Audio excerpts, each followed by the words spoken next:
ఈ దెబ్బ రొట్టె అనేది చాలా ఫేమస్ మామూలుగా.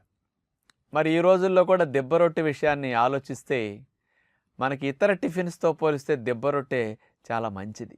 ఎందుకంటారా? ఇది చాలా రుచికరంగా తయారు చేసుకునే పద్ధతనమాట. ఇది చక్కగా ఆ కలర్ చూస్తుంటేనే నోరు ఊరిపోతూ ఉంటుంది.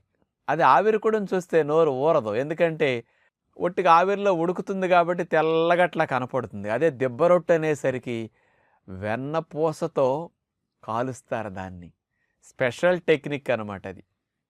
ముఖ్యంగా కప్పు మినపప్పుకి మామూలుగా 2 కప్పులు ఉప్పుడు రవ్వ కలిపేసే ఇట్లా దెబ్బ రొట్టెకు వాడుకుంటారు. కొంతమంది కొద్దిగా పాళ్ళు మార్చి చేసుకోవచ్చు. ఎక్కువ మంది చేసేది ఈ పద్ధతనమాట. మామూలుగా పొట్టు తీయకుండా మినపప్పు ఉంటుంది కదా! దాన్ని మనం నానపెట్టేసుకోవాలి పొట్టుతో పాటు. నానిన దాన్ని పొట్టుతో పాటు అంటే ముందే మనం కడిగేసుకున్నాం